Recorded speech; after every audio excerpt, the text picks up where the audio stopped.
what God has really done for me. Okay. Hi guys, it's your girl Kate did. Yeah. So how are you doing today? I hope you're doing fine. Today's a blessed day. It's Sunday morning.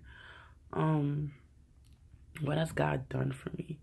So I found one of my old diaries. I actually didn't show it to you, but maybe I should show it to you. Let's see if I can find it again without doing too much. Yeah, I found one of my old diaries when I was like because when I was younger, I write in diaries, which a lot of people did. What the hell is this book? Yeah, a lot of people did, apparently. This was a thing to do, and diaries a big thing, and blah, blah, blah. What the hell's my glasses? Okay. And I wrote in the diary. It looked like it actually had a lock, but I think the lock got rusted out and stopped working. This is my diary from 6th grade, actually.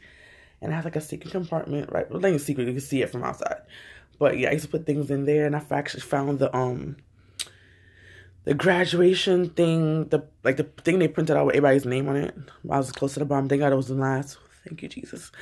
Because I hate my last name, because it's always at the bottom. I love my last name when I was younger, but it's always at the bottom. So it's like, but thank God people were there who had last names worse than mine. I can't say worse, but, you know, alphabetical order. My last name was White. So, yeah. Now it's David. So, you know, I upgraded to a Z. Yes. Thank you, Jesus. So, yeah. Yeah. And I read some of the things in my diary from when I was a kid. And I'm like, I'm not shocked because I know the mindset it was as a kid. Because obviously it was me. But I hated people so much. I hated things so much. It was just weird. Not weird. I was like, when I read back what I wrote, I'm like, dag, I really hate those people when I was a kid. And God has brought me so far. Funny enough things, that made no sense. Funny enough, I guess, I was always a churchgoer. I always believe in God. My church when I used to go to never asked me to get baptized. It's kind of weird, actually. The church I go to now, you could be like 2, not really 2, like, let's be serious. But like, you could be very young and they'll ask you if you want to get baptized, or if you tell them you want to get baptized, your parents allow you to get baptized. They allow you to do it. My old church did not believe in that for some reason. I don't understand why. I'm confused until this day. I'm like, if a child want to give their life to the Lord, make them give them life to the Lord. Like, really? It's all about Jesus Christ, but whatever. So I officially got baptized in 9th grade in the summer, June 1st, right? That's 2003. 2003, 9th grade. But when I initially asked my mother, she told me no. So I had to wait a whole year to get back. Like, really, I was in 8th grade at the point. In the summertime. My mother would not have it. I had to take a whole year to prove myself to get baptized. I'm not like a 4-year-old here, Mom. I was old enough, but whatever. My daughter asked me, boom, you go in that pool. I'll put you in there myself. Boom. Say the words, your name, prayer in the water. That's just me. But, you know, it's good when a child give their life to the Lord. You know, I feel like they have more of a purpose after they do it. When they don't end up doing it when they want to do it, it's like almost like a letdown kind of thing. But yeah, I'm like, that diary was written in 2000. God, look at the dates, was written in there. And I'm like, I had so much hatred in my heart. I'm like, dag. From 2000 to 2002, you know, it's astounding, really. It's kind of crazy because God has brought me so far, and like, now I don't even hate people. I might dislike the way they act towards me or things like that, but I do not. It makes no sense to hate people because you go to hell for that. And that's time to be going to hell and burning and be crispy. I don't know about that life. But it's just, I'm so grateful that he took all that hate and took it out of me and gave me all his love. Not like he can't give me all his love, you know, but he gave me love enough to save me. Like, can you imagine? He died on the cross because he loved us. And before we knew who he was, he died for us. Before we could accept who he is, he died for us. Like, people were really at his, you know, at his death, cursing him, probably laughing, spitting on him, giving him vinegar, all this stuff. And he threw way in advance to say, yo, my girl Khadijah. I would think that Jesus is Jamaican sometimes. I know he's not, but, you know, he's black for the point. Like, my girl Khadijah, I'm going to love you, you know. So we got to die for you right now. We got to die for you. It's all right, baby love. And some people have the audacity not to get saved. People have the audacity to curse his name. Jesus of Nazareth. Like, really? Come on, guys. But yeah, I'm just so happy that he loves me so much to die. And I'm so happy that he gave me a lot of love to love people and not to hate them, even if they've done something bad to me. He's still working on forgiveness, because forgiveness taking a while for do. I could take years for that. Trust and believe. Take my word for it. But and I also could forgive very fast, depending on how. It's really up to the person who's done it to me and what they say to me after. Because if they don't say nothing, that's taking about 10 years to get fixed. But if you say something and you acknowledge that you did something crazy, then, you know, that could get fixed like in 2 seconds. I'm that kind of person. But I probably shouldn't be that way. I probably should be just like, whatever, just drop it, make God have his way, whatever. But I'm working on it. He working on me. But I'm really just thankful that I used to be in so much pain.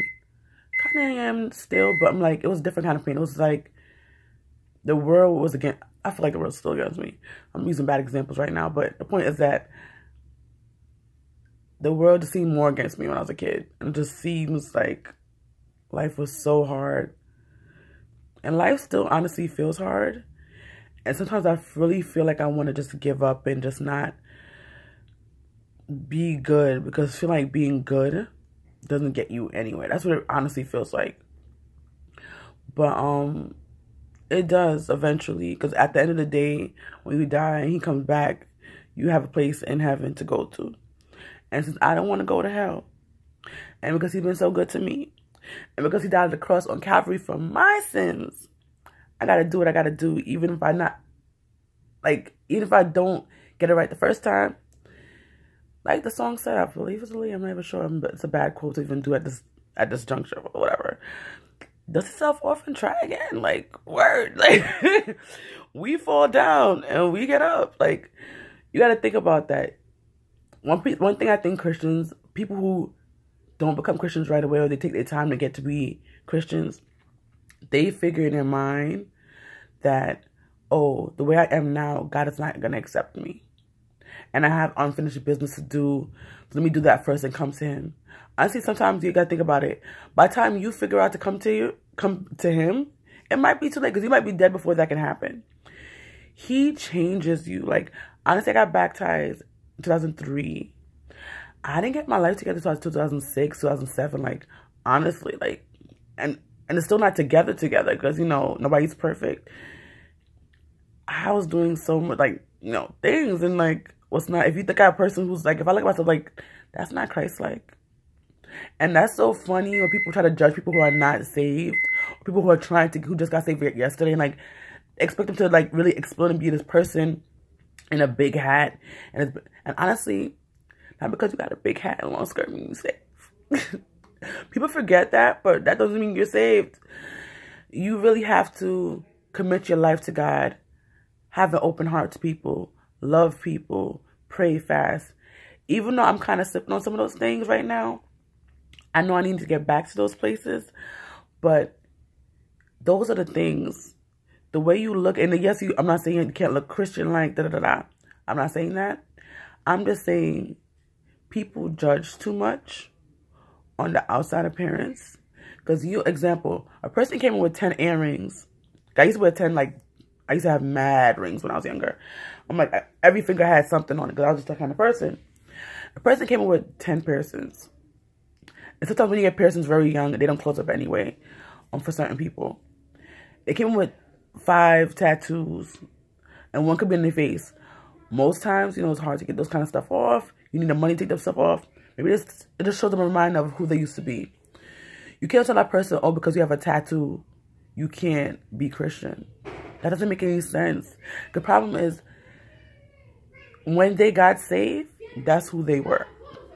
And that's skin, so that's kind of, you know, that's who they were. God accepted them. long they change on the inside where God can see, I think he's pretty good. Like, his own friend. Let's get to the Bible, guys. So, Judas. That Negro walked around with the king. Like, he really just walked around with the king. Like, he was walking around with Jesus like, ba-da, ba-da. He was chilling. Chilling. Disciple. Apostle. Was he really apostle? I gotta check that again. I don't know. Not the point. But yeah, he was walking around with Jesus. His friend. Kissing him up. Hugging him up. Bumping. At the party them with Jesus. I mean, he was there. And he still betrayed him. Nobody would think that because he was chilling with him. And he was bumping with him. And he still betrayed him. Like, he really sold him out. Like, literally sold him out. So, you got to think about that. It's not about how you look. Jesus is looking at his heart. Because he knew how he looked. He saw it. Everybody saw how he looked. But Jesus knew his heart. And he knew his heart wasn't the way it needed to be. He knew what was going to happen. So, don't look on the outside appearance. Look on the inside of, well, you can't look on the inside, but discern. And really look at what that person's heart is, what their fruits are. And if their fruits are adding up to Jesus, give them a chance. Maybe the outside is going to take a little bit longer to change. If the outside is looking like Jesus, but the inside looking like stale bread, then you need to work on that. Tell your friend about that. Another thing, check who your friends are. Talk about the Judas thing. You just know your friends. Because you'd be surprised. Same person you tell your secrets to, same person who betrays you. Just beware, be good, be blessed. Bye.